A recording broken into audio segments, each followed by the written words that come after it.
Hello friend, आज के video में हम देखेंगे कि 1 एम्पियर मतलब कितना वाट होता है।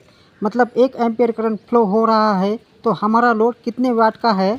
ये क्वेश्चन कई बार इलेक्ट्रिकल इंटरव्यू में पूछा जाता है, बट बहुत से लोग इसका प्रॉपर आंसर नहीं दे पाते हैं। तो इस क्वेश्चन का प्रॉपर आंसर जानने के लिए वीडियो को लास्ट तक पूरा देखिएगा। तो चलो वीडियो को स्टार्ट करते हैं।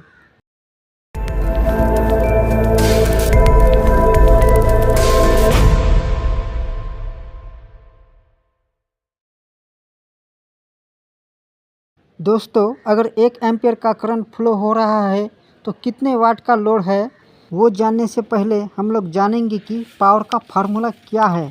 क्योंकि जो वाट है पावर का ही यूनिट है। तो पहले हम देख लेते हैं पावर का फार्मूला क्या है।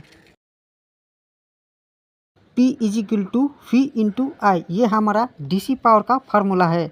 अगर हम डीसी करंट के अंदर पावर निकालना है तो हम ये फार्मूले का यूज़ करते हैं। वहीं पे अगर सिंगल फेज होगा तो हम ये फार्मूले का यूज़ करेंगे सिंगल फेज में। P = V/I cos theta. cos theta दोस्तों क्या होता है? Power factor. वहीं पे अगर 3 फेज लोड होगा तो वहाँ पे पावर का फार्मूला क्या होगा वो भी देख लेते हैं।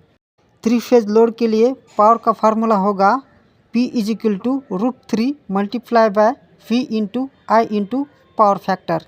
जो पावर फैक्टर होता है वो खाली एसी लोड में आता है, डीसी लोड में पावर फैक्टर नहीं होता है।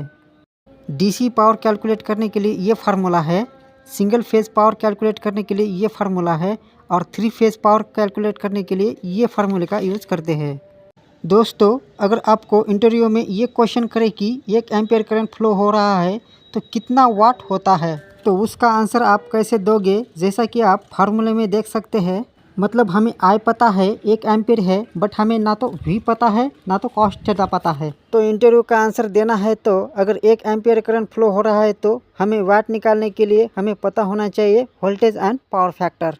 मतलब दोस्तों, अगर हमें वोल्टेज एंड पावर फैक्टर नहीं पता है तो हम पावर कैलकुलेट नहीं कर सकते हैं। ये बात अलग है कि जो डीसी होता है उसके अंदर पावर फैक्टर नहीं होता है, तो उस जगह पे खाली हमें वोल्टेज की रिक्वायरमेंट है। दोस्तों, पहले हम कैलकुलेट करेंगे कि सिंगल फेज लोड के लिए कि अगर 1 एम्पियर करंट फ्लो हो रहा है तो कितना वाट होता है। जैसा कि मैंने आप लोगों को बताया कि हमें पावर कैलकुलेट करने के लिए वोल्टेज एंड पावर फैक्टर की रिक्वायरमेंट पड़ती है, तो इधर हम कंसीडर करेंगे कि जो वोल्टेज है 220 वोल्ट है और वही जो हमारा पावर फैक्टर है वो 0.8 है। तो सिंगल फेज लोड के लिए पावर का फार्मूला क्या था? P = V/I power factor. तो दोस्तों, जैसा कि हमने वोल्टेज कैलकुलेट किया 220, जो कि नॉर्मली हमारे घरों में 220 वोल्ट आता है, और पावर फैक्टर मैंने 0.8 कैलकुलेट किया, जो कि नॉर्मली 0.8 होता है घरों में। तो यहाँ पे हम इसकी संख्या लिखेंगे। वोल्टेज कितना है? 220 वोल्ट है। करंट कितना है? 1 एम्पियर है। और पावर फैक्टर कितना है? 0.8 है। इसको अगर कैलकुलेट करते हैं तो हमें आंसर मिलेगा 176 वाट। पावर कितना आ गया दोस्तों? 176 वाट। अगर वोल्टेज हमारा 220 है एंड पावर फैक्टर 0.8 है और करंट 1 एम्पियर फ्लो हो रहा है, तो अगर वोल्टेज कम हो गया तो अगर हमारे घरों में 200 वोल्ट आ रहा है और पावर फैक्टर 0.8 है, पावर का फार्मूला क्या है? P = V/I cos theta. तो इसकी वैल्यू इनपुट करेंगे। वोल्टेज कितना है? 200 वोल्ट। करंट कितना है? 1 एम्पियर। और पावर फैक्टर कितना है? 0.8 है। इसको कैलकुलेट करेंगे तो हमें आंसर मिलेगा 160 वाट। जैसा कि आप लोग देख सकते हैं, अगर वोल्टेज 220 था और करंट 1 एम्पियर था और पावर फैक्टर 0.8 है, तो हमारा पावर कितना आ गया? 176 वाट। और यहीं पे बाकी सब सेम है, बट हमारा वोल्टेज है वो कम है, तो हमारा पावर कितना हो गया? 160 वाट। अभी हम देखेंगे सेम वोल्टेज के लिए अगर पावर फैक्टर को कम करेंगे तो क्या इफेक्ट पड़ता है हमारे पावर पे। जो वोल्टेज है 220 वोल्ट है और पावर फैक्टर 0.5 है, तो सिंगल फेज का पावर का फार्मूला क्या है?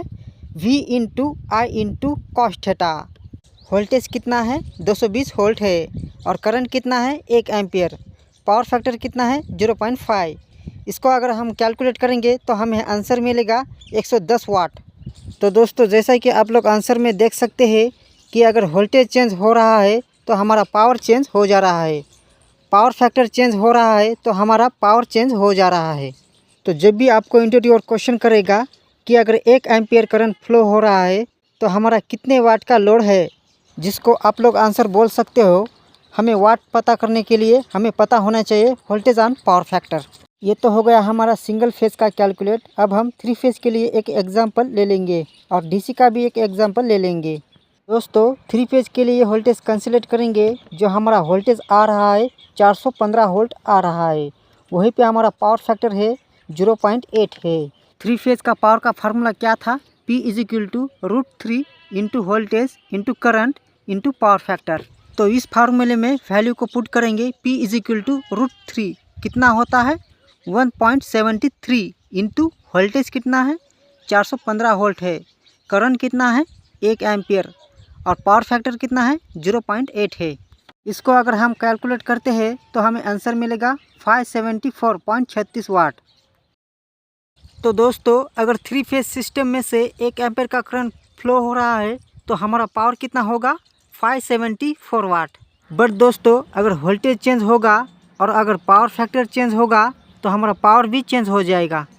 ये तो हो गया दोस्तों 3 फेज के लिए। और डीसी के लिए एक एग्जांपल देंगे। कैलकुलेट कीजिए। जो वोल्टेज है वो 12 वोल्ट है और पावर फैक्टर डीसी में नहीं होता है, तो डीसी के लिए पावर का फार्मूला क्या है? P = V × I।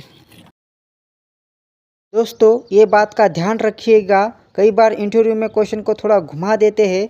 मतलब जैसे ही आप बोलोगे कि सर हमें वोल्टेज ऑन पावर फैक्टर चाहिए, तो इंटरव्यू बोलेगा ठीक है वोल्टेज हमारा 12 वोल्ट है और पावर फैक्टर 0.8 है डीसी लोड के लिए।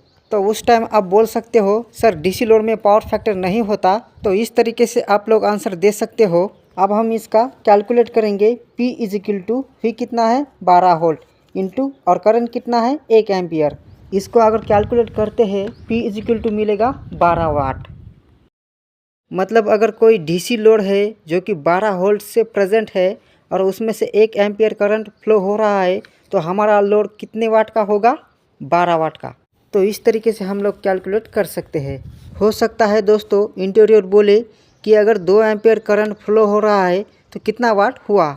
तो सेम इसी प्रोसीजर में हम लोग यहाँ पे 2 इनपुट करेंगे और कैलकुलेट करेंगे आंसर। चाहे वो सिंगल फेज लोड के लिए हो, चाहे वो डीसी लोड हो, चाहे 3 फेज एसी लोड हो। तो दोस्तों आज के वीडियो में इतना ही देखेंगे, फिर मिलेंगे अगले वीडियो में। हाउस वायरिंग के ऊपर मैंने कई सारे वीडियो बनाया है, तो आप लोग इस वीडियो को देख सकते हो। ऐसे ही साइंस एंड टेक्नोलॉजी से रिलेटेड वीडियो देखने के लिए मेरे चैनल को सब्सक्राइब कीजिए। धन्यवाद।